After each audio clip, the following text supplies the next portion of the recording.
أعوذ بالله من الشيطان الرجيم بسم الله الرحمن الرحيم Assalamu alaikum wa rahmatullahi wa barakatuh to our dear respected viewers, and thank you for joining me once again on Youth Matters. This is your host Sakina Habib. Um, First of all, I would like to uh, try to bring in a bit of a focus about the situation that's been happening lately. I'm sure everybody's aware about, and I just want to put out a brief, beautiful message out there about the current situation that's been taking place around the world globally, that God's immeasurable favors are, upon us, and He puts us in a state of humility and in awe of His grandeur. So let us focus and ponder from one of the ayat in the Holy Quran, which says that surely we guided him to the way, whether he be grateful or ungrateful, that is up to him. So, this is a beautiful verse from Suratul Insan, which says that Bismillahir Rahmanir Rahim, Inna Hadaynahu Sabila imma shakiran wa imma kafura, that we have guided this insan, to the way, whether he be grateful or ungrateful. So that is up to him. So we have to be very much careful about, the blessings that Allah has blessed us in our lives, and we should focus more on those things. And this is just a way, to divert ourselves, because yes, of course, we need a healing balm in today's time and in today's era. And as I mentioned very clearly, that our intentions and actions need to grow. Every single moment of our lives needs to be reflective and transformative. And this is a beautiful message that I wanted to share with you all today. And also, let us try to do our collective work as much as possible. Let us shed out that inner light of ours by becoming the best versions of ourselves in today's times. So let us try to do as much good as possible. Wherever we can help out, we try to help out. And even the little things, the little steps that one takes really makes a difference tomorrow. Now, on today's program, I want to highlight about the Hashemite princess, who has not been spoken about much. I mean, there are a lot of hidden facts that we do not know about this personality. Her name is Janabe Bibi Umme Kulsum, salamullahi alaiha, and as we all know that she was the daughter of Imam Ali alayhi salam, uh, who was of course our first Imam, and he's Amir al-Mu'mineen, Imam al-Muttaqeen, and she was the daughter of Janabi Bibi Fatima al-Zahra salamullahi alayha. She was the sister of Imam Hussain and Imam Hassan alayhi salam, and the sister of Bibi Zainab salamullahi alayha. There were some very interesting key points that I found out about this amazing woman. Usually, when we talk about Imam Hussein during our majalises and everything, we sort of our focus really tends to shift towards Imam Hussein and Bibi Zainab most of the time, and somehow we somewhere forget that Bibi Kulsum was also a sister to Imam Hussein alayhi salam and Bibi Zainab, and she played a pivotal role in Karbala. Not only in Karbala, from her childhood, she actually played a very important role in the family of the Ahlul Bayt alayhim salam. So as you know that in every family, like there's always that young one, we if we have like the youngest member in the family, that person is given a lot of importance and is pampered a lot, right? So similarly, Bibi Kulsum's personality, as well as her status in that house, was at such that she was known as the youngest princess of the Hashim family. And she was really loved by the Ahlul Bayt alayhim salam a lot. So on today's program, I'm going to be sharing about some facts that you probably didn't know about her, and how much was she loved by Imam Ali alayhi salam, how much was she loved by Rasul Khuda sallallahu alayhi wa sallam. So first and foremost, I would like to share her birth date. As you all know, that on the 17th of Rabiul Awwal, in the month of Rabiul Awwal, we do celebrate the birth anniversary of our Holy Prophet Muhammad sallallahu alaihi wasallam, and of course our sixth holy Imam, Imam Jafar as-Sadiq alayhi salam, and we also celebrate the week of unity, Usbu' al-Wahda. So we've got a lot of these occasions that take place, and throughout the month, of course, there are more upcoming occasions that take place. But this lady is also very important. Her birthday takes place on the 18th of Rabiul Awwal. So that is exactly one day after we are celebrating the birth anniversary of Rasul Khuda sallallahu alaihi wasallam and Imam Jafar Sadiq alayhi salam. So this lady's birth date also falls on the 18th of Rabiul Awal. And so we should celebrate it, we should give it importance, because she was no less than a princess, and she was no less than a holy personality, because she was a daughter of Imam Ali alayhi salam and Bibi Fatima Zahra salamullahi alayha. Now, according to some traditions, they say that she was born in the 6th of Hijri, and sometimes they also say in the 7th of Hijri. But this has been accepted by our Shia ulama and by our Tashayyu, that she was 100% born after Bibi Zainab salamullahi alaiha. So Bibi Zainab was born on the 5th of AH, and we all know that she was elder to Bibi Umme Kulsum, so Bibi Umme Kulsum was automatically born the year after or so. Yes, according to the Ahl Sunnat, meaning the school of thought of the Sunni brothers and sisters, they say that she was actually elder to Bibi Zainab salamullahi alayha. But this has not been seen as an authentic tradition, and as I mentioned, according to our Ahl Tashayyu, they say that this has been verified that she was definitely younger to Bibi Zainab salamullahi alayha. So that means she was born on the 6th or the 7th of Hijri. Now, there is something very important that we find about this, is that she was very much close to all the Pak Panjatan, because she was raised under these five Panjatan, meaning that she was alive. I mean, she was born during the time when Rasulullah was alive. So she did meet Rasulullah. She also met Imam Ali alayhi salam, of course, her father. She also met Bibi Fatima Zahra salamullahi alayha, and she of course will also met Imam Hussain and Hassan alayhi salam, and she was also in the company of her sister Bibi Zainab salamullahi alayha. So we say that her tarbiyat was done in such a way that she was raised in the saya of the Pak Panjatan, and the tarbiyat of Bibi Saniya Zahra, that is of course this referring to Bibi Zainab salamullahi alayha. Now, when we talk about her marriage, so there are a lot of controversies to this, and they say that she was married to the second Khalifa, who was Umar ibn al-Khattab, according to many traditions that you will find even on the internet.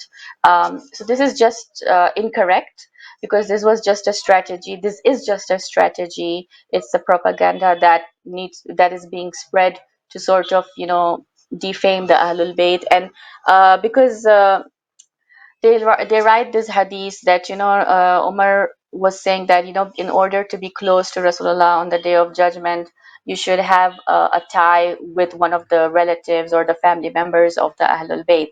But then if that was so, then people like the uncles of Rasul Khuda, like Abu Jahal and Abu Lahab and Abu Sufyan, then they should also be granted mercy, right, on the day of judgment. So why is that not so? So that's why this hadith is pretty much fabricated. And we find that actually her aqd Mubarak was done with one of her cousins, and that his name was Janabe On ibn Jafar Tayyar. So he was the son of Janabe Jafar Tayyar, and also then we find that when Janabe On alayhi salam, had been martyred in one of the battles, because he was always participating in the battles of Nahrawan and Siffin and Jamal with Imam Ali alayhi salam with his father-in-law, and so he passed away in one of these battles. And so after that, she got married to Janabe Muhammad ibn Jafar Tayyar, who was the brother of Janabe On. He was the middle brother.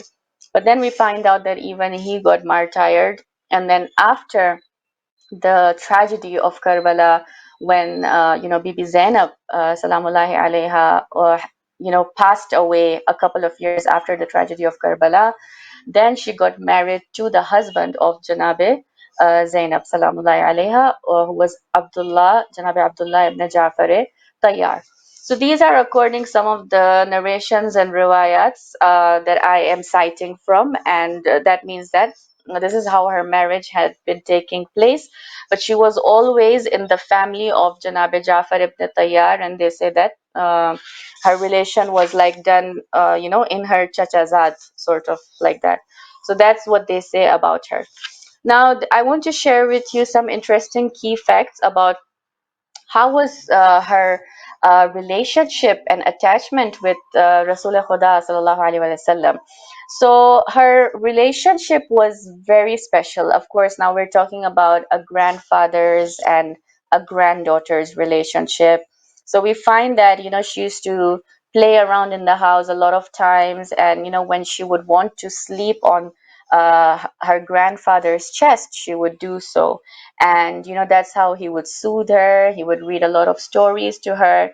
And even during the time, actually, when she was born, they say that a lot of angels and malaikas and hurs, they came to greet Rasulullah, and her name came from the skies, meaning from the earth.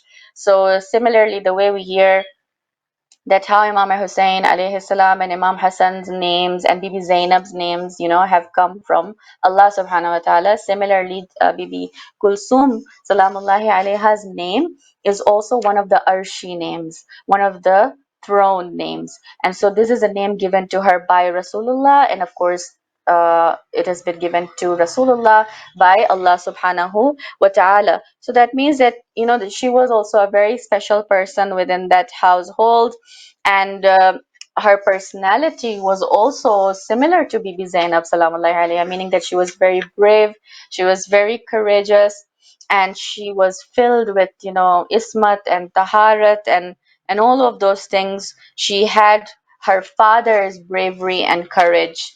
So this is something that we find also about her. And also when we talk about Rasulullah sallallahu alaihi wasallam, when he went to do his last Hajj, the last year when Rasulullah passed away after his Hajj and everything. So that time he took Janaba Bibi Umme Kulsum salamullahi alaiha with him to this last Hajj. And if you all remember the story very well, that what had happened when Rasulullah had returned back from his Hajj, that is when he made the announcement of Imam Ali alayhi salam's wilayat, for which we celebrate Eid-e-Ghadir, right? So on that day, when Eid-e-Ghadir was celebrated, and when the announcement of Imam Ali alayhi salam's wilayat was done, Bibi Umme Kulthum, it has been narrated from the narrations, is the first and the only lady who was present at that time during that scene, and she heard the wilayat of her father being announced by her ears physically. So this was also a special moment that we find makes her significance more obvious for us. And also they say that when Imam Ali alayhi salam, was born, as in when he came into this world, the first rizq, sustenance that he got was from the house of Rasulullah. So that means Rasulullah sallallahu alaihi wasallam was the first one who gave him sustenance, who fed him the first, like, the morsel of food or whatever you want to call it. And when he leaves, when he departs this world, the last morsel of food or the last risk sustenance that he eats is from his daughter's house, from Bibi Janabe Umme Kulthum's house, because we know that he went there and he broke his fast on the nights of Ramadan, and that was his last iftari, last this iftari that he broke at his daughter's place. And so, there's this really beautiful share that I was finding. It says that बीबी की अजमत और फ़ज़ाइल के लिए ये जुमला भी काफ़ी है कि अली के पहले रिज़्क़ के ज़ामिन को मोहम्मद और आखिरी रिज़्क़ के ज़ामिन को कुलसूम कहते हैं. So, she has another importance over here for her father, how much respect was given to her. I want to narrate a beautiful story about Bibi Kulsum, salamullahi alaiha, that how much was she loved in her household. So one day, what happened was that, as usual, Bibi Fatima Zahra, salamullahi alaiha, was preparing dinner for the family, and as Bibi Kulsum, as a child, she was playing around in the house, and then suddenly she was feeling hungry, and so she came and asked her mother that, Mommy, what are you cooking for dinner tonight for us? And Bibi Fatima replied that we are having salt and water, of course, as usual, the way we have every day. And, she just kept quiet. And then Bibi Kulthum said that, but I can smell a beautiful fragrance of a curry, of a deer's meat. At that time, they used to even eat the deer's meat. It was something like on very special occasions they used to, enjoy this sort of feast or meal in the Arab, times of these Arabs. Yeah. So in those era, they used to, of course, feast on meat on certain days, right? So it was a big deal for them. So she said, I'm actually smelling this beautiful fragrance, and I am craving for this sort of curry right now." So Bibi Fatima just kept quiet, and after a while, there was someone who knocked on the door. And when she went, Bibi Fatima opened the door. She found an old man at the door, and he had brought something in a plate, and it was covered with a green handkerchief. And he said that this is a special gift for the youngest princess in this house. And Bibi Fatima, of course, understood that he is referring to Bibi Kulthum. So when the family gathered all together on the dinner, a place. They used to sit, of course, on the floor and enjoy their food. So when they all gathered together, and when they removed the handkerchief off that plate, they were surprised to find out that it is the same curry dish that Bibi Kulthum was craving for. So they were very surprised, and Bibi Kulthum was so happy. And then Bibi Fatima called upon her father and Imam Ali to join as well. And then when they're all seated and together, Imam Ali said that, you see what is the maqam and rank of my Kulthum in the eyes of Allah, that even on her small desire, something that she had, a small wish in her heart, Allah told Nabi Khizr, Prophet Khizr salamullahi alayhi, to come down and bring in this dish for her. So from this story, we just understand that, first of all, of course, she had a lot of importance in that household. Allah loved her a lot, and being a young princess in that house, as you know, within our families as well, we've always got the small one, desiring someone if they have any wishes, and so we do that for them, right? Like, do up and down, but bring that stuff for this little one or that little one, because after, at the end of the day, they are the most loved ones and the most pampered ones, right? So this is what happened even in that house. And even the Ahlul Bayt are teaching us that, these special children, like, especially when they're very young, and they want that love and bond and attachment with, their family members, with their parents, then one should really, like, give them that sort of attention, and that, you can say, that princessical or prince type of love that they deserve. And so if they ask for something, it's like their small wishes and dreams, just like they say, like choti si ashaएं, choti si khahishat. So one should fulfill them, especially as parents. It becomes like our duty to do so. So, this was one story that I wanted to share. Now, I want to talk about her fazail, in the sense that how has she, brought in a lot of miracles for people. Like, she was someone who was just like her father, the way we call Imam Ali Mushkil Kusha.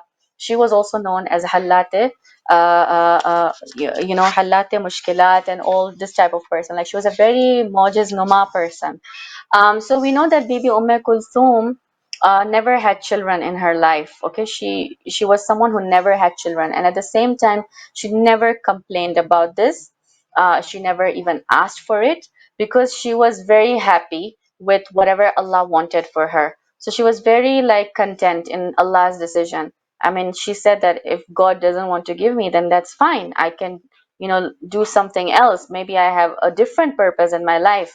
And that was, of course, to keep up with the mission of her brother Imam Hussain alayhi salam, and to keep up the message of Islam. So usually they say in Pakistan and India, I think this is something very common, that if you want any of your hajat to be filled, or especially if someone wants to have children and are desperate for it, then they should do this dastarkhan or niyaz or mannat uh, with her name, and put this dua out to her.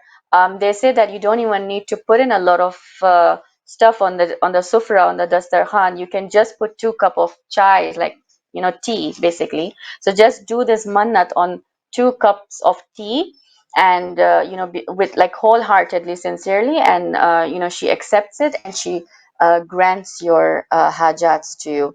And so many people have actually witnessed about this. You can find it up anywhere. If you write just miracles of Bibi Kulsum, you'll find it up on the internet as well. There is this very famous person called Dr. Zafar Abbas Naqvi. He was a doctor a few years back in Karachi in Pakistan, and he writes the story that his wife was very, very ill with a type of a disease that they couldn't find a cure for. They went to all the doctors, and the doctors gave them no hope, and they had 6 children. So he said that I did this mannat in the name of Bibi Kulthum, and I said that I've got my 6 daughters, and who's going to look after them? Please make my wife, like, give her shifa and everything. And he said that I did this amal, this wazifa, and within a week's time, I could see the difference of that asar of the dua and everything, and my wife started healing. And within some time, I didn't even know, but my wife was completely fine, and this was like a miracle for us, because the doctors had completely given hope. So they say that if you want any hajat of yours to be fulfilled, do this amal for 40 days. You say that Ya Umme Kulthum Adrikini, Ya Bibi Umme Kulthum Adrikini, that oh Bibi Umme Kulthum, please help me, come to my help. So if you do this, if you recite it every day for 40 days, like just recite it as many times as possible, then your hajats will become fulfilled. Now, when we talk about her role in Karbala, so in many, many traditions, we find that, she had many titles as well, just like Bibi Zainab. She was known as Aqilat Bani Hashim, she was known as Aqilat al-Quraysh, she was known as Sharikatul Hussain, and she was also known as Sharikatul Zainab. So she had this 2 titles. Now you see, like Sharikatul Hussain, meaning the partner of Imam Hussain, and also the partner of Bibi Zainab. So during the time when Bibi Zainab Salamullahi alaiha was, delivering sermons, after the tragic event of Karbala, the tragedy of Karbala, and after they were made to go to the bazaar of Sham and Kufa and all of those things. So Bibi Kulthum was the one who was right there with Bibi Zainab at all times, and during the sermon speech as well, when Ibn Ziyad was really trying his best to shut Bibi Zainab down and not let her speak. And when they were going to harm and attack Bibi Zainab, it was Bibi Kulthum Salamullahi alayha, who was actually the one. It was Bibi Kulthum Salamullahi alayha, sorry about that, who was the one who was actually supporting and standing for Bibi Zainab Salamullahi alayha. So she was the one, who was defending her sister throughout at that time. And so this is something, it's a big deal, because imagine if your life is in danger, your sister's life is in danger, and you have to protect them, then that your life will also be in danger. But she didn't think about all of that, and she supported Bibi Zainab salamullahi alaiha throughout. And also, when they wanted to carry on the mission and the legacy of Imam Hussain alayhi salam, the two sisters made sure that they left nothing behind but to carry the strong mission of their father. And so that's why, if you remember, every time when Imam Hussain had called out that, is there anybody there to help me? Hal min nasirin yansuruna? You see how the sisters are showing us and giving us that example that yes, we are there for you, oh brother, and they carried on that mission forward. And that is how Bibi Kulsum really stands out in the history of Karbala. Another point to mention is that because she didn't have any children, on the day of Ashura, when all the mothers and ladies were asked to, present one of their sacrifices, every woman had her children to present, right? So, for example, Layla had Ali Akbar, Farwa had Qasim, Bibi Zainab had Ono Muhammad. So, this lady was like, at that point, she felt that, how am I going to help my brother? What should I do?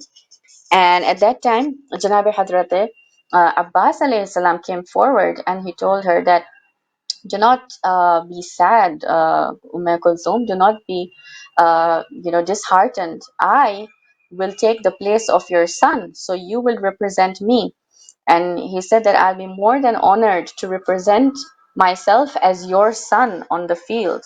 And that was the happiest moment for her, because Janabi Hazrat Abbas, representing himself as a son, to go out there, he was the master of the shohadas, right? So she was very happy with that. And so we see that how Allah, you see, blessed her in this world. How did he grant her with that honor that she truly deserved? And we see that at this moment in Karbala. And this is a lesson actually for some of the women also out there, who sometimes feel that, like, for example, God forbid, if you are not blessed with children or something like that. This is an example that we find in the Ahlul Bayt. Like, look, Ahlul Bayt has all sorts of examples within them, right? So this is an example of someone who doesn't have children, but then she found a purpose in her life, and that was that she carried on the mission of Islam very sincerely, with full passion, and with her akhlaq and with her modesty. And of course, the rewards are there always, multiples in multiples for her. So I hope that in today's program, we did learn a little about Bibi Kulsum, salamullahi alaiha, some hidden facts about her. Some things were very much unknown to me as well, until I sort of read and found out and did some research. And I told myself that, these are some important things that we need to share about such a holy personality, and that she is very much similar to Bibi Zainab. So when we mention Bibi Zainab, we should also keep in mind about the characteristics and about, her role, Bibi Kulsum's role for the Ahlul Bayt in the history of Islam. We should not forget her, because both of these sisters, they say, are like, they are like, what do you say? They are like two streams from the same river. Yeah, and they're like two branches from the same tree. So, this is how they have been described, that there was no difference between the two of them, just that one was elder, and one was known as Zainab Kubra, the other one was known as Zainab Sughra. So the other name that we find about Bibi Kulthum is that she was known as the little Zainab, like, Zainab Sughra. So these were some things that I wanted to share on today's program, and inshallah may we benefit. And with today's crisis that the world is seeing today, it is said that it is very mujarrab. If you call out to this Bibi, and you do dua for the whole world right now, which is going on in the oppression that is going on around the world. So for the oppressed, we really pray with our hearts And we try to do the du'as and amals as much as possible, doing tawassul with her name. And inshallah we might as well see a lot of miracles, inshallah. Thank you. This is Sakina Habib signing off. Jazakumullahu khairan. Wassalamu alaikum wa rahmatullahi wa barakatuh.